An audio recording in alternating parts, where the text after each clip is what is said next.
As New Delhi rescued them from Kabul post-Taliban takeover, Afghan Sikhs hoped of finding a new home and citizenship in India.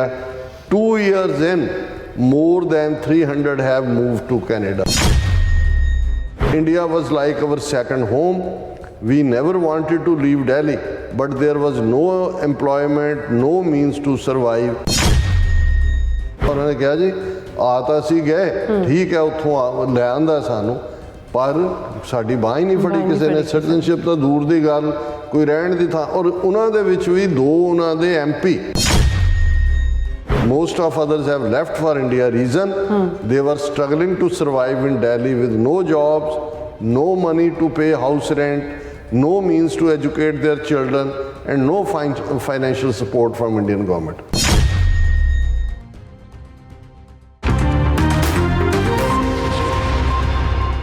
Viewers welcome back on program. So viewers ਗੱਲਬਾਤ ਕਰਨ ਜਾ ਰਹੇ ਹਾਂ ਕਿ ਮੋਦੀ ਸਰਕਾਰ ਅਤੇ ਉਸ ਦੇ ਪਗੜੀਧਾਰੀ ਦੁਮਸ਼ੱਲਿਆਂ ਵੱਲੋਂ ਅਕਸਰ ਇਹ ਪ੍ਰਚਾਰ ਕੀਤਾ ਜਾਂਦਾ ਹੈ ਕਿ ਮੋਦੀ ਨੇ ਅਫਗਾਨ ਸਿੱਖਾਂ ਨੂੰ ਸੁਰੱਖਿਅਤ ਕੱਢ ਕੇ ਭਾਰਤ ਵਿੱਚ ਸੈਟਲ ਕੀਤਾ, ਪਰ ਹਕੀਕਤ ਇਸ ਦੇ ਬਿਲਕੁਲ ਉਲਟ ਹੈ। ਇੰਡੀਅਨ ਐਕਸਪ੍ਰੈਸ ਦੀ ਇੱਕ ਸਟੋਰੀ ਮੁਤਾਬਕ ਦਿੱਲੀ ਵਿੱਚ 2 ਸਾਲ ਖੱਜਲ ਖੁਆਰ ਹੁੰਦੇ ਅਫਗਾਨ ਸਿੱਖਾਂ ਦੀ ਭਾਰਤ ਸਰਕਾਰ ਨੇ ਕੋਈ ਮਦਦ ਨਹੀਂ ਕੀਤੀ। ਅਖੀਰ ਨਿਰਾਸ਼ ਹੋ ਕੇ 300 ਦੇ ਕਰੀਬ ਅਫਗਾਨ ਸਿੱਖਾਂ ਨੂੰ ਕੈਨੇਡਾ ਨੇ ਸਿਆਸੀ ਸ਼ਰਨ ਦਿੱਤੀ ਹੈ ਔਰ ਕੈਨੇਡਾ ਪਹੁੰਚਦਿਆਂ ਹੀ ਉਹਨਾਂ ਨੂੰ PR ਦੇ ਦਿੱਤੀ ਗਈ, ਜਦੋਂ ਕਿ ਪਿਛਲੇ 20 ਸਾਲ ਤੋਂ ਜ਼ਿਆਦਾ ਸਮੇਂ ਤੋਂ ਅਫਗਾਨ ਸਿੱਖਾਂ ਦੀਆਂ ਜਿਹੜੀਆਂ ਸਿਟੀਜ਼ਨਸ਼ਿਪ ਦੀਆਂ 8000 ਤੋਂ ਜ਼ਿਆਦਾ ਅਰਜ਼ੀਆਂ 'ਤੇ ਕੋਈ ਫੈਸਲਾ ਨਹੀਂ ਲਿਆ ਗਿਆ। ਸੋ ਇਹੀ ਹੈ ਭਾਰਤ ਦੀ ਅਫਗਾਨ ਸਿੱਖਾਂ ਦੀ ਮਦਦ ਦੀ ਜਿਹੜੀ ਅਸਲੀਅਤ। ਸੋ ਇਸ ਬਾਰੇ ਆਪਾਂ ਗੱਲਬਾਤ ਕਰਨ ਜਾ ਰਹੇ ਹਾਂ। ਸੋ ਅਸੀਂ ਚਾਹਾਂਗੇ ਕਿ ਤੁਸੀਂ ਇਸੇ ਤਰ੍ਹਾਂ ਬਣੇ ਰਹਿਣਾ, ਦੇਖਣ ਸੁਣਨ ਲਈ ਐਂਡ ਲਿਖਣ ਲਈ ਤੁਹਾਡਾ ਸਭ ਦਾ ਬਹੁਤ ਬਹੁਤ ਧੰਨਵਾਦ ਜੀ। ਡਾਕਟਰ ਸਾਹਿਬ ਕੀ ਕਹਿਣਾ ਚਾਹੋਗੇ? ਦੇਖੋ, ਜਦੋਂ ਪ੍ਰੋਪੇਗੈਂਡੇ ਦੇ ਸਿਰ ਦੇ ਉੱਤੇ ਕੋਈ ਕੇਸ ਬਿਲਟ ਕੀਤਾ ਜਾਂਦਾ ਹੈ ਤੇ ਬਹੁਤ ਸਾਰੇ ਉਸ ਦਾ ਅਸਰ ਕਬੂਲਦੇ ਨੇ। ਅੱਛਾ। ਲੇਕਿਨ ਜਦੋਂ ਕੋਈ ਵੀ ਹਕੀਕਤ ਭਰੀ ਸਟੋਰੀ ਬਾਹਰ ਆਉਂਦੀ ਹੈ ਤੇ ਉਹ ਸਾਰਾ ਪ੍ਰੋਪੇਗੈਂਡਾ ਜਿਹੜਾ ਹੈ ਉਹ ਧੜਮ ਕਰਕੇ ਜਿਹੜਾ ਉਹ ਥੱਲੇ ਡਿੱਗ ਪੈਂਦਾ ਹੈ। ਅੱਛਾ। ਬਦਕਿਸਮਤੀ ਅਫਗਾਨਿਸਤਾਨ ਦੇ ਆਮ ਲੋਕਾਂ ਦੇ ਵੀ ਕਿ ਇਹਨਾਂ 40 ਸਾਲਾਂ 'ਚ 1979 ਤੋਂ ਲੈ ਕੇ 1999 ਤੱਕ, ਪਹਿਲਾਂ 10 ਸਾਲ ਸੋਵੀਅਤ ਯੂਨੀਅਨ ਦੀ ਆਕੂਪੇਸ਼ਨ, ਉਸ ਵੇਲੇ ਜੋ ਵਾਰ ਉੱਥੇ ਚੱਲੀ ਮੁਜਾਹਿਦੀਨ ਔਰ ਸਾਰਾ, ਫਿਰ 2001 ਤੋਂ ਬਾਅਦ ਅਗਲੇ 20 ਸਾਲ ਨੈਟੋ ਔਰ ਅਮਰੀਕਾ। ਸੋ ਆਮ ਮੇਨ ਸਟਰੀਮ ਅਫਗਾਨਾਂ ਨੇ ਵੀ ਸਫ਼ਰ ਕੀਤਾ। ਮਿਲੀਅਨ ਤੋਂ ਜ਼ਿਆਦਾ ਅਫਗਾਨ ਪਹਿਲੇ ਸੋਵੀਅਤ ਆਕੂਪੇਸ਼ਨ ਵੇਲੇ ਮਾਰੇ ਗਏ ਸੀ, 2 ਮਿਲੀਅਨ ਤੋਂ ਜ਼ਿਆਦਾ ਜ਼ਖਮੀ ਹੋਏ। ਦੂਸਰੇ ਫੇਜ਼ ਦੇ ਵਿੱਚ ਵੀ ਜਿਹੜਾ ਹੈ ਉਹ ਲੱਖਾਂ ਦੀ ਗਿਣਤੀ 'ਚ ਮਾਰੇ ਗਏ, ਲੱਖਾਂ ਜ਼ਖਮੀ ਹੋਏ। ਪਰ ਇਸ ਸਾਰੇ ਦਾ ਜੇ ਕੋਈ ਵਰਸਟ ਸਫਰਰ ਕਹਿਣਾ ਹੋਏ ਤੇ ਅਫਗਾਨਿਸਤਾਨ 'ਚ ਵਸਦੇ ਇੱਕ ਸਟੇਜ 'ਤੇ 79 ਤੋਂ ਪਹਿਲਾਂ ਦੇ ਪੀਰੀਅਡ 'ਚ 2 ਲੱਖ ਦੇ ਕਰੀਬ ਸਿੱਖ ਔਰ ਸ਼ਾਇਦ ਕੁਛ ਗਿਣਤੀ ਦੇ ਹਿੰਦੂ ਵੀ ਅਫਗਾਨਿਸਤਾਨ ਦੇ ਵਿੱਚ। ਔਰ ਉਹ ਅਫਗਾਨ ਸਿੱਖ ਉਹ ਨੇ ਜਿਹੜੇ ਮੂਲ ਤੌਰ 'ਤੇ, ਜਿਵੇਂ ਜਦੋਂ ਅਸੀਂ ਕਸ਼ਮੀਰੀ ਸਿੱਖਾਂ ਦੀ ਗੱਲ ਕਰਦੇ ਹਾਂ, ਇਹ ਕੋਈ ਪੰਜਾਬ 'ਚੋਂ ਜਾ ਕੇ ਕਸ਼ਮੀਰ 'ਚ ਨਹੀਂ ਵਸੇ ਹੋਏ। ਇਹ ਕਸ਼ਮੀਰ ਦੇ ਉਹੀ ਸਿੱਖ ਨੇ ਜਿਹੜੇ ਗੁਰੂ ਨਾਨਕ ਸਾਹਿਬ ਦੇ ਵੇਲੇ, ਉਸ ਵੇਲੇ ਦੇ ਕਸ਼ਮੀਰੀਆਂ 'ਚੋਂ ਹੀ ਸਿੱਖੀ ਮੰਡਲ ਦੇ ਵਿੱਚ ਆਏ। ਜਾਂ ਜਿਵੇਂ ਜਦੋਂ ਅਸਾਮੀ ਸਿੱਖਾਂ ਦੀ ਗੱਲ ਕਰਦੇ ਹਾਂ, ਅਸਾਮ ਵਿਚਲੇ ਵੀ ਸਿੱਖ ਜਿਹੜੇ ਨੇ ਉਹ ਗੁਰੂ ਨਾਨਕ ਸਾਹਿਬ ਦੇ ਵੇਲੇ ਦੇ ਹੀ। ਇਸੇ ਤਰ੍ਹਾਂ ਅਫਗਾਨ ਸਿੱਖਾਂ ਦਾ ਵੀ ਉਹ ਐਵਰੀ ਇੰਚ, ਅਦਰਵਾਈਜ਼ ਉਹ ਅਫਗਾਨ ਸੱਭਿਅਤਾ ਦੇ ਵਿੱਚ ਹੀ ਜੁੜੇ ਹੋਏ। ਪਸ਼ਤੋ ਉਹਨਾਂ ਦੀ ਲੈਂਗੁਏਜ, ਉਹਨਾਂ ਦੇ ਰੰਗ, ਉਹਨਾਂ ਦੇ ਪਹਿਰਾਵਾ, ਉਹਨਾਂ ਦਾ ਖੁਰਾਕ, ਪਰ ਇਧਰ ਸਿੱਖੀ ਵੈਲਿਊਜ਼। ਔਰ ਇੱਕ ਸਟੇਜ ਦੇ ਉੱਤੇ ਜਦੋਂ ਉੱਥੇ ਅਜੇ ਸੋਵੀਅਤ ਯੂਨੀਅਨ ਦੀ ਆਕੂਪੇਸ਼ਨ ਨਹੀਂ ਸੀ ਹੋਈ, ਅਫਗਾਨਿਸਤਾਨ ਦੀ ਇਕੋਨਮੀ ਦੇ ਵਿੱਚ, ਮੈਂ ਕਿਤੇ ਇੰਟਰਨੈਸ਼ਨਲ ਮੈਗਜ਼ੀਨ 'ਚ ਪੜ੍ਹਿਆ ਕਿ 1/3 ਇਕੋਨਮੀ ਜਿਹੜੀ ਆ ਉਹ ਸਿੱਖਾਂ ਦੇ ਸਿਰ 'ਤੇ ਖੜੀ ਸੀ। ਔਰ ਸਿੱਖਾਂ ਦਾ ਜਿਹੜੇ ਵਪਾਰ ਕਰਦੇ ਸੀ ਜਾਂ ਟਰੇਡਰ ਸੀ, ਆਮ ਪਠਾਣਾਂ ਦਾ ਬਹੁਤ ਵਿਸ਼ਵਾਸ ਕਿ ਭਾਈ ਲਾਲਾ ਕਹਿੰਦੇ ਨੇ ਕਿ ਭਰਾ ਨੂੰ ਦੀ ਤਰ੍ਹਾਂ ਕਿ ਭਾਈ ਸਿੱਖ ਦੇ ਕੋਲ ਤੁਸੀਂ ਕੋਈ ਵੀ ਛੱਡ ਦਿਓ, ਭਾਵੇਂ ਲਿਖਿਆ ਪੜ੍ਹਿਆ ਨਹੀਂ ਵੀ ਹੈ, ਪਰ ਉਹ ਆਪਣੀ ਜ਼ਬਾਨ ਦੇ ਪੱਕੇ। ਔਰ ਇਸ ਕਿਸਮ ਦਾ, ਔਰ ਅਫਗਾਨ ਸਿੱਖਾਂ ਦਾ, ਔਰ ਇਹ ਇਕੱਲਾ ਅਫਗਾਨ ਸਿੱਖਾਂ ਦੇ ਹਵਾਲੇ ਨਾਲ ਹੀ ਨਹੀਂ, ਪਾਕਿਸਤਾਨ 'ਚ ਵੀ ਅਸੀਂ ਦੇਖਦੇ ਹਾਂ, ਮਲੇਸ਼ੀਆ 'ਚ ਵੀ ਇੱਕ ਸਟੇਜ 'ਤੇ ਰਿਹਾ, ਹੁਣ ਭਾਵੇਂ ਕਹਾਣੀ ਡਿਫਰੈਂਟ ਹੈ। ਜਿੱਥੇ ਵੀ ਇਸਲਾਮਿਕ ਸੁਸਾਇਟੀਜ਼ ਦੇ ਵਿੱਚ ਸਿੱਖ ਰਹਿੰਦੇ ਨੇ ਜਾਂ ਸਿੱਖ ਵਸਦੇ ਨੇ, ਉਹ ਪੱਕੇ ਸਿੱਖ ਨੇ, ਕਿਉਂਕਿ ਸ਼ਾਇਦ ਮੈਜੋਰਿਟੀ ਕਮਿਊਨਿਟੀ ਦੇ ਸਾਹਮਣੇ ਉਹਨਾਂ ਨੂੰ, ਔਰ ਉੱਥੇ ਅਫਗਾਨ ਹੋਣ ਜਾਂ ਈਵਨ ਪਾਕਿਸਤਾਨ, 12-13 ਸਾਲ ਦੀ ਉਮਰ 'ਚ ਮੁੰਡਾ ਜਾਂ ਕੁੜੀ ਉਹਨਾਂ ਨੂੰ ਅੰਮ੍ਰਿਤ ਉਹ ਛਕ ਲੈਂਦੇ ਨੇ, ਬਾਣੀ ਵੀ ਉਹਨਾਂ ਨੂੰ ਯਾਦ ਹੁੰਦੀ ਹੈ, ਪੰਜਾਬੀ ਵੀ ਸਿੱਖਦੇ ਨੇ, ਹਰ ਤਰ੍ਹਾਂ ਉਹ ਸਿੱਖੀ ਦੇ ਵਿੱਚ ਪਰਪੱਕ, ਅਦਰ ਦੈਨ ਕਿ ਉਹਨਾਂ ਦੀ ਲੈਂਗੁਏਜ ਪਸ਼ਤੋ ਜਾਂ ਉਹਨਾਂ ਦਾ ਰਹਿਣ ਸਹਿਣ, ਖੁਰਾਕ, ਲੇਕਿਨ ਉਹਨਾਂ ਦਾ ਇੱਕ ਆਪਣਾ ਜੀਵਨ ਢੰਗ ਜਿਹੜਾ ਉਹ ਸਿੱਖੀ ਦੇ ਨਾਲ ਪੂਰੀ ਮੁਹੱਬਤ ਔਰ ਦੂਸਰਾ। ਸੋ ਇਹ ਜਿਹੜੀਆਂ ਦੋ ਉੱਥੇ ਆਕੂਪੇਸ਼ਨਸ ਹੋਈਆਂ ਸੋਵੀਅਤ ਯੂਨੀਅਨ ਦੀਆਂ ਔਰ ਨੈਟੋ ਦੀਆਂ, ਇਹਦੇ ਵਰਸਟ ਸਫਰਰ ਸਿੱਖ ਹੋਏ ਮੇਨ ਸਟ੍ਰੀਮ ਤੋਂ ਬਾਅਦ। ਜਿਵੇਂ ਮੈਂ ਕਿਹਾ ਵੀ ਅਸੀਂ ਜੇ ਉਹਨਾਂ ਦੀ ਪੀੜ ਦੀ ਗੱਲ ਨਾ ਕਰਾਂਗੇ ਇਹ ਵੀ ਜਸਟੀਫਾਈਡ ਨਹੀਂ ਹੈ।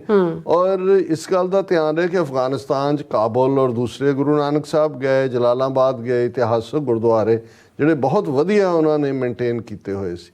ਹੁਣ ਉਸ ਸਾਰੇ ਦੇ ਚੱਲਦੇ ਆ, ਕਿਉਂਕਿ ਇੰਡੀਅਨ ਏਜੰਸੀਆਂ ਦਾ ਵੀ ਬਹੁਤ ਜ਼ਿਆਦਾ ਜ਼ੋਰ ਰਿਹਾ ਹੈ ਔਰ ਇਹਦੇ 'ਚ ਵੀ ਕੋਈ ਸ਼ੱਕ ਨਹੀਂ ਹੈ ਕਿ ਇੱਕ ਕੱਟੜਵਾਦ ਦੇ ਨਾਂ ਥੱਲੇ, ਕਿਉਂਕਿ ਪਹਿਲਾਂ ਵੀ ਜਦੋਂ ਮੁਜਾਹਿਦੀਨ ਬਣਾ ਕੇ ਅਮਰੀਕਾ ਨੇ ਅਫਗਾਨਾਂ ਨੂੰ ਭਿੜਾਇਆ ਸੋਵੀਅਤ ਯੂਨੀਅਨ ਨਾਲ, ਉਹ ਵੀ ਇੱਕ ਕੱਟੜਪੰਥ ਦੀ ਲਾਈਨ ਦਿੱਤੀ ਗਈ। ਤੇ ਜਦੋਂ ਤਾਲਿਬਾਨ ਆਏ ਔਰ ਉਹਨਾਂ 'ਚ ਵੀ ਖਾਸ ਤੌਰ ਤੇ ਜਿਹੜੇ ਮਿਡਲ ਈਸਟ ਜਾਂ ਸਾਊਦੀ ਅਰੇਬੀਆ ਦੇ ਜਿਹੜੇ ਤਾਂ ਅਫਗਾਨਿਸਤਾਨ ਦੇ ਲੜਾਕੇ ਤਾਲਿਬਾਨ ਸੀ, ਉਹ ਤਾਂ ਸਿੱਖਾਂ ਦੇ ਨਾਲ ਹਮੇਸ਼ਾ ਹੀ ਉਹ ਤਾਂ ਉਹਨਾਂ ਨੂੰ ਆਪਣਾ ਹੀ ਹਿੱਸਾ ਸਮਝਦੇ ਰਹੇ।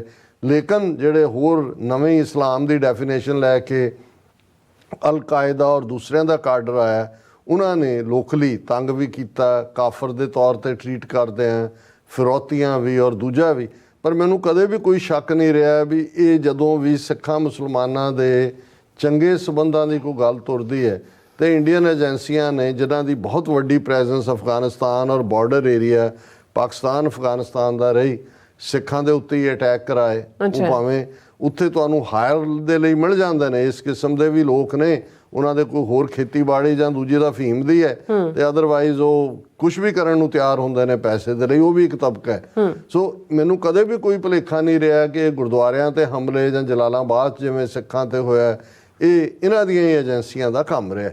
ਹੁਣ ਲੇਕਿਨ ਇੱਕ ਪਾਸੇ ਉੱਥੋਂ ਉਹਨਾਂ ਨੂੰ ਅਪਰੂਟ ਕਰਨ ਦੇ ਵਿੱਚ ਵੀ ਇੰਡੀਅਨ ਏਜੰਸੀਆਂ ਦਾ ਰੋਲ ਰਿਹਾ। ਹਾਲਾਂ ਜਿਵੇਂ ਮੈਂ ਕਿਹਾ ਅਲ ਕਾਇਦਾ ਬੇਸਡ ਔਰ ਦੂਸਰੇ ਵੀ ਇਸ ਕਿਸਮ ਦੇ ਕੱਟੜਵਾਦੀਆਂ ਦਾ ਇੱਕ ਵੱਡਾ ਰੋਲ ਹੈ। ਲੇਕਿਨ ਫਿਰ ਸਿੱਖਾਂ ਨੂੰ ਵਿਕਟਮ ਬਣਾ ਕੇ ਭਾਰਤ ਨੇ ਜਿਵੇਂ ਆਪਣਾ ਪ੍ਰੋਪੇਗੈਂਡਾ ਖਾਸ ਤੌਰ ਤੇ ਮੋਦੀ ਰਜੀਮ ਦੇ ਪਹੁੰਚਦੇ ਆ ਕਿ ਜੀ ਦੇਖੋ ਅਸੀਂ ਗੁਰੂ ਗ੍ਰੰਥ ਸਾਹਿਬ ਦੇ ਸਰੂਪਾਂ ਨੂੰ ਉੱਥੋਂ ਸੁਰੱਖਿਅਤ ਕੱਢ ਕੇ ਲਿਆਏ, ਅਸੀਂ ਅਫਗਾਨ ਸਿੱਖਾਂ ਨੂੰ। ਔਰ ਜਦੋਂ CAA ਕਾਨੂੰਨ ਸਿਟੀਜ਼ਨਸ਼ਿਪ ਅਮੈਂਡਮੈਂਟ ਐਕਟ ਇਹਨਾਂ ਨੇ ਉਦੋਂ ਵੀ ਇਹਨਾਂ ਨੇ ਅਫਗਾਨ ਸਿੱਖਾਂ ਦਾ ਬੜਾ ਕਿ ਦੇਖੋ ਜੀ ਉਹਦੇ ਥੱਲੇ ਹੁਣ ਉਹਨਾਂ ਨੂੰ ਪਨਾਹ ਮਿਲ ਜਾਏਗੀ, ਉਹਨਾਂ ਨੂੰ ਅਸਾਈਲਮ ਮਿਲ ਜਾਏਗੀ, ਉਹਨਾਂ ਨੂੰ ਸਿਟੀਜ਼ਨਸ਼ਿਪ ਮਿਲ ਜਾਏਗੀ ਦੂਜਾ।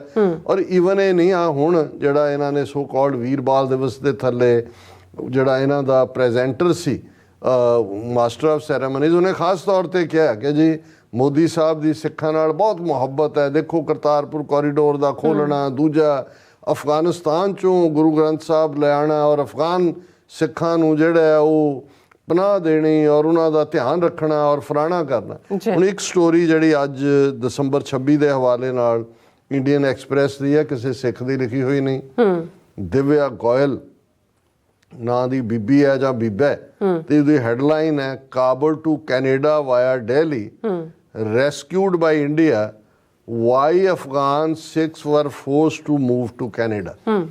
ਕਿ ਵੀ ਇਹ ਜਿਹੜੇ ਲਿਆਂਦੇ ਔਰ ਇਹਦੇ 'ਚ ਪੂਰੀ ਉਹਨਾਂ ਨੇ ਔਰ ਇਹ ਸਾਰਾ ਉਹ ਟੋਲਾ ਹੈ ਜਿਨ੍ਹਾਂ ਨੇ ਜਿਹੜੇ ਪ੍ਰੋ ਇੰਡੀਆ ਨੇ, ਜਿਨ੍ਹਾਂ ਨੂੰ ਕੋਟ ਵੀ ਕੀਤਾ। ਉਹਨਾਂ ਨੇ ਕਿਹਾ ਜੀ ਆ ਤਾਂ ਅਸੀਂ ਗਏ, ਠੀਕ ਹੈ, ਉੱਥੋਂ ਲੈ ਆਂਦਾ ਸਾਨੂੰ, ਪਰ ਸਾਡੀ ਬਾਂਹ ਹੀ ਨਹੀਂ ਫੜੀ ਕਿਸੇ ਨੇ। ਸਿਟੀਜ਼ਨਸ਼ਿਪ ਤਾਂ ਦੂਰ ਦੀ ਗੱਲ, ਕੋਈ ਰਹਿਣ ਦੀ ਥਾਂ। ਔਰ ਉਹਨਾਂ ਦੇ ਵਿੱਚ ਵੀ ਦੋ ਉਹਨਾਂ ਦੇ MP, ਇੱਕ ਸਿੱਖ ਜਿਹੜਾ ਅੰਮ੍ਰਿਤਪਾਲ ਸਿੰਘ ਕੇ ਕੀ ਨਾਂ ਹੈ ਉਹਦਾ ਜ਼ਿਕਰ ਆਏਗਾ, ਦੂਜੀ ਦਾ ਨਾਂ ਕਿਉਂਕਿ ਬੜਾ ਯੂਨੀਕ ਹੈ ਅਨਾਰਕਲੀ ਕੌਰ, ਉਹ ਡੈਂਟਿਸਟ ਸੀ ਉੱਥੇ, ਮੈਂਬਰ ਪਾਰਲੀਮੈਂਟ ਵਿੱਚ, ਉਹ ਪੈਰਿਸ 'ਚ ਹੈ, ਹੁਣ ਉਹ ਕੈਨੇਡਾ ਨਹੀਂ ਹੈ, ਦੂਸਰਾ ਕੈਨੇਡਾ 'ਚ। ਉਹਨਾਂ ਦੀ ਵੀ ਉਹਨਾਂ ਨੇ ਕਿਹਾ ਜੀ ਸਾਡੀ ਤਾਂ ਹੋਂਦ ਹੀ ਮੁਕਾਤੀ। ਹੁਣ ਇਸ ਸਾਰੇ ਚੋਂ ਇਹ ਸਟੋਰੀ ਦਾ ਸੈਕੰਡ ਸਬ ਹੈਡਿੰਗ ਹੈ as New Delhi rescued them from Kabul post Taliban takeover, Afghan Sikhs hoped of finding a new home and citizenship in India. 2 years in, more than 300 have moved to Canada. ਉਹਨਾਂ ਕਿਹਾ 2 ਸਾਲ ਹੋ ਗਏ ਜਦੋਂ ਦਾ ਤਾਲਿਬਾਨ ਨੇ take over ਕੀਤਾ। ਉਹਨਾਂ ਨੇ ਸੀ ਕਿ ਭਾਈ ਇੰਡੀਆ ਨੂੰ ਅਸੀਂ ਘਰ ਬਣਾਵਾਂਗੇ ਔਰ ਲੇਕਿਨ ਔਰ ਇਹ ਉੱਥੋਂ ਸ਼ੁਰੂ ਹੀ ਉਹਨੇ ਓਪਨਿੰਗ ਦੀ ਸਟੋਰੀ ਹੈ, India was like our second home, we never wanted to leave Delhi, but there was no employment, no means to survive. Gurnaam Singh sums up the story of nearly 356 who were rescued in India from Afghanistan, but who now shifted to Canada in hope of a better future. ਔਰ ਇਹਨਾਂ ਦੇ ਵਿੱਚ ਉਹ ਲੋਕ ਵੀ ਨੇ ਹੁਣ Canada ਦੇ ਵਿੱਚ ਕੈਨੇਡਾ ਨੇ ਉਹਨਾਂ ਨੂੰ ਉਤਰਦਿਆਂ ਹੀ PR ਦਿੱਤੀ, ਪਰਮਾਨੈਂਟ ਰੈਜ਼ੀਡੈਂਟਸ, ਔਰ ਉਹਨਾਂ ਦੀ ਟ੍ਰੇਨਿੰਗ ਹੋ ਰਹੀ ਹੈ ਕਿਉਂਕਿ ਉਹ ਸਾਰੇ ਪਸ਼ਤੋ ਸਪੀਕਿੰਗ ਨੇ, ਈਵਨ ਪੰਜਾਬੀ ਵੀ ਨਹੀਂ ਕਈਆਂ ਨੂੰ ਆਉਂਦੀ, ਤੇ ਉਹਨਾਂ ਨੂੰ ਅੰਗਰੇਜ਼ੀ ਸਿੱਖ ਰਹੇ ਨੇ ਔਰ ਉਹਨਾਂ ਦੇ ਲਈ ਉਹ ਪ੍ਰਬੰਧ ਕੀਤਾ ਜਾ ਰਿਹਾ ਹੈ। ਔਰ ਇਹਨਾਂ ਦੇ ਵਿੱਚ ਜਿਹੜੇ ਗੁਰਨਾਮ ਸਿੰਘ ਜਿਹੜੇ ਇੰਟਰਵਿਊ 'ਚ ਕਹਿ ਰਹੇ ਨੇ, ਇਹ ਗੁਰਦੁਆਰਾ ਕਰਤੇ ਪ੍ਰਵਾਨ ਕਾਬੁਲ 'ਚ ਜਿਸ ਦੇ ਉੱਤੇ ਅਟੈਕ ਹੋਇਆ ਸੀ ਉਹਦੇ ਪ੍ਰਧਾਨ ਨੇ। ਉਹਨਾਂ ਨੇ ਕਿਹਾ ਕਿ ਜੀ ਅਸੀਂ ਆਏ ਲੇਕਿਨ ਸਾਨੂੰ ਉੱਥੇ ਕੋਈ ਜਿਹੜਾ ਉਹ ਥਾਂ ਨਹੀਂ ਮਿਲੀ। We had left Afghanistan with a heavy heart, we were hopeful of getting settled in India but things move really slow there। Savinder Singh ਉਹਨੇ ਕਿਹਾ ਜੀ ਅਸੀਂ ਉੱਥੇ ਰਹਿਣਾ ਚਾਹੁੰਦੇ ਸੀ ਲੇਕਿਨ ਜਿਹੜਾ ਸਾਨੂੰ ਉਹਨਾਂ ਨੇ ਕੋਈ ਜਿਹੜਾ ਉਹ ਥਾਂ ਨਹੀਂ ਦਿੱਤੀ। ਔਰ ਫਿਰ ਬਹੁਤ ਸਾਰੀਆਂ ਫਾਊਂਡੇਸ਼ਨਸ ਦਾ ਨਾਂ ਹੈ ਜਿਨ੍ਹਾਂ ਨੇ ਮਦਦ ਕੀਤੀ ਸੀ ਉੱਥੋਂ ਨਿਕਲਣ ਦੇ ਵਿੱਚ। ਔਰ ਉਹ ਜਿਹੜੇ ਨੇ ਉਹਨਾਂ ਨੇ ਕਿਹਾ our hearts could not agree to abandon our gurdwaras. ਜਦੋਂ ਅਸੀਂ ਅਫਗਾਨਿਸਤਾਨ ਛੱਡਿਆ ਸਾਡਾ ਦਿਲ ਨਹੀਂ ਸੀ ਕਰਦਾ, ਪਰ ਉਹਨਾਂ ਨੇ ਕਿਹਾ ਵਾਇਲ ਪਸੀਨ stayed back in India most of others have left for India reason they were struggling to survive in Delhi with no jobs, no money to pay house rent, no means to educate their children and no financial support from Indian government। ਹੁਣ ਇਹ ਤਾਂ ਝੂਠ ਨਹੀਂ ਬੋਲ ਰਹੇ। ਹੁਣ ਇਹ ਮਨਜਿੰਦਰ ਸਿਰਸਾ ਤੇ ਦੂਜੇ ਕੁੱਤੇ ਜਿਨ੍ਹਾਂ ਦੇ ਮੂੰਹ ਨੂੰ ਕੁੱਤਾ ਬੰਨਿਆ ਹੋਇਆ ਔਰ ਉਹਦੇ ਦੂਸਰਿਆਂ ਨੂੰ ਭੌਂਕਦੇ ਨੇ ਤੇ ਇੱਧਰ ਜਿਹੜਾ ਹੈ ਉਹ ਮਲਹਾਰ ਰਾਗ ਗਾਉਂਦੇ ਨੇ ਇਹਨਾਂ ਦੇ ਲਈ, ਇਹ ਇਹਨਾਂ ਦਾ ਜਵਾਬ ਦੇਣ ਕਿ ਭਾਈ ਇਹ ਕੀ ਹੈ। ਤੁਸੀਂ ਉਹਨਾਂ ਨੂੰ ਨਾ ਕੋਈ ਜੌਬ ਦਿੱਤਾ, ਨਾ ਸਿਟੀਜ਼ਨਸ਼ਿਪ ਦਿੱਤੀ, ਨਾ ਉਹਨਾਂ ਦੇ ਬੱਚਿਆਂ ਦੀ ਐਜੂਕੇਸ਼ਨ ਦਾ ਪ੍ਰਬੰਧ ਕੀਤਾ। ਫਿਰ ਉਹਨਾਂ ਨੇ ਈਵਨ ਇੱਥੇ ਪਰਮਜੀਤ ਸਿੰਘ ਬੇਦੀ ਨੇ ਅਫਗਾਨਾਂ ਦਾ ਗੁਰਦੁਆਰਾ ਜਿਨ੍ਹਾਂ ਨੇ ਪਿੱਛੇ ਜੇ ਸੱਦਿਆ ਸੀ ਇਹਨਾਂ ਨੂੰ ਇੰਡੀਅਨ ਕੌਂਸੂਲੇਟ ਨੂੰ ਔਰ ਕਿਵੇਂ ਉਹਨੂੰ ਭਜਾਇਆ ਫਿਰ ਭਾਈ ਹਿੰਮਤ ਸਿੰਘ ਹੋਰਾਂ ਨੇ। ਔਰ ਉਹਦੇ ਚੋਂ ਈਵਨ ਪਰਮਜੀਤ ਸਿੰਘ ਬੇਦੀ ਜਿਹੜੇ ਨੇ ਉਹ ਇੱਥੇ ਉਹਨਾਂ ਨੇ ਬਹੁਤ ਮਦਦ ਕੀਤੀ ਹੈ ਕੈਨੇਡਾ ਔਰ ਦੂਸਰੇ ਲਿਆਉਣ 'ਚ। ਉਹਨਾਂ ਨੇ ਕਿਹਾ ਕਿ ਵੀ ਉਹਨਾਂ ਨੂੰ ਅਸੀਂ India was the first to rescue them and issue visas but once they landed in Delhi it seems they were completely forgotten. ਕਿ ਜਦੋਂ ਉਹ ਆਏ ਉਹਨਾਂ ਦੀ ਮੁੜ ਕੇ ਕਿਸੇ ਨੇ ਪੁੱਛਗਿੱਛ ਨਹੀਂ ਕੀਤੀ। ਔਰ ਹੁਣ ਉਹਨਾਂ ਨੇ ਕਿਹਾ ਵੀ 360 ਫੈਮਿਲੀ ਜਿਹੜੀਆਂ ਨੇ ਉਹ ਕੈਨੇਡਾ 'ਚ ਮੂਵ ਹੋਈਆਂ ਨੇ ਔਰ ਆਉਣ ਵਾਲੇ ਪੀਰੀਅਡ 'ਚ ਜਿਹੜਾ 700 ਦੇ ਕਰੀਬ ਹੋਰ ਫੈਮਿਲੀਜ਼ ਵੀ ਕੈਨੇਡਾ 'ਚ ਆ ਰਹੀਆਂ। ਔਰ ਇਹਦੇ 'ਚ ਕੋਈ ਸ਼ੱਕ ਨਹੀਂ ਹੈ ਕਿ ਕੈਨੇਡਾ ਦੇ ਵਿੱਚ ਜਿਹੜਾ ਸਭ ਤੋਂ ਪਹਿਲਾਂ ਇਸ ਮੁੱਦੇ ਦੇ ਉੱਤੇ ਐਫਰਟ ਕੀਤਾ ਸੀ Bhullar foundation, Bhullar MLA Alberta 'ਚ ਸੀ ਔਰ ਉਹਦੀ ਐਕਸੀਡੈਂਟ 'ਚ ਡੈਥ ਹੋਈ। ਉਹਨੇ ਸਭ ਤੋਂ ਪਹਿਲਾਂ ਅਫਗਾਨ ਸਿੱਖਾਂ ਨੂੰ ਕੱਢਣ ਦਾ ਈਵਨ ਯੂਨਾਈਟਿਡ ਸਿੱਖਸ ਨੇ ਵੀ ਇਸ ਦੇ ਵਿੱਚ ਰੋਲ ਅਦਾ ਕੀਤਾ, ਵਰਲਡ ਸਿੱਖ ਆਰਗੇਨਾਈਜੇਸ਼ਨ ਨੇ ਵੀ ਕੀਤਾ। ਔਰ ਇਹ ਸਾਰੇ ਦੇ ਚੱਲਦੇ ਆ ਜੇ ਹੁਣ ਉੱਥੇ ਜਿਹੜੇ ਬੈਠੇ ਹੋਏ ਨੇ ਉਹਨਾਂ ਦਾ ਹਾਲ ਕੀ ਹੈ। ਗੁਲਜੀਤ ਸਿੰਘ ਹੈ senior Afghan Sikh leader and president of Delhi based Guru Nanak Sahib trust says despite Prime Minister Narendra Modi's promise to help persecuted minorities, the process to grant nationality to Afghan Sikhs was extremely slow। कि भाई मोदी जो मर्जी कही जाए पर आज तक सानू उन्होंने कोई सिटीजनशिप नहीं दी है। Some of our people living here since 3 decades 30 ਸਾਲ ਜਦੋਂ ਪਹਿਲੀ ਵਾਰੀ 30 ਸਾਲਾਂ ਤੋਂ ਵੀ ਜਿਹੜੇ ਬੈਠੇ ਹੋਏ ਨੇ also have not gotten citizenship yet। 30 ਸਾਲਾਂ 'ਚ ਵੀ ਉਹਨਾਂ ਨੂੰ ਭਾਰਤ ਦੀ ਸਿਟੀਜ਼ਨਸ਼ਿਪ ਨਹੀਂ ਦਿੱਤੀ ਗਈ। We made multiple pleas to external affairs minister S Jai Shankar and PM Modi to grant nationality to all of them। Roughly at least 8,000 previous applications for citizenship must be pending with the Indian government। 8,000 ਬੈਠੇ ਨੇ ਪਿਛਲੇ 30 ਸਾਲਾਂ ਤੋਂ ਕਿ ਭਾਈ ਸਾਨੂੰ ਦਿਓ। ਔਰ ਉਹਦੇ 'ਚ ਜਿਹੜੀ ਬੀਬੀ ਅਨਾਰਕਲੀ ਕੌਰ ਤਾਂ ਪੈਰਿਸ 'ਚ ਹੈ ਉਹਨੇ ਕਿਹਾ ਜੀ ਮੈਂ ਹੁਣ ਇਹਦੇ 'ਤੇ ਕੀ ਕਹਿਣਾ, ਪਰ ਇਹ ਹੈ ਕਿ ਵੀ ਸਾਨੂੰ ਕਿਸੇ ਨੇ ਪੁੱਛਿਆ ਨਹੀਂ ਹੈ। ਔਰ ਇਹ ਜਿਹੜਾ ਕਨਕਲੂਡ ਕੀਤਾ ਕਿ ਭਾਈ ਇਹ ਹੁਣ ਇਸ ਸਾਰੇ ਦੇ ਮਿਨਿਸਟਰੀ ਜਦੋਂ ਇਹਨੇ ਇੰਡੀਅਨ ਐਕਸਪ੍ਰੈਸ ਨੇ ਉਹਨਾਂ ਨੂੰ ਪੁੱਛਿਆ ਜਿਹੜੀ ਹੈ ਹੋਮ ਅਫੇਅਰਸ ਨੂੰ, ਉਹਨਾਂ ਨੇ ਤਾਂ ਜਵਾਬ ਹੀ ਨਹੀਂ ਦਿੱਤਾ। ਔਰ ਉਹਨਾਂ ਦੇ ਸਪੋਕਸਪਰਸਨ ਰਾਜ ਕੁਮਾਰ ਨੇ ਕਿਹਾ ਕਿ ਜੀ we have received the mail which has been forwarded to branch concerned we are yet to receive a response from them.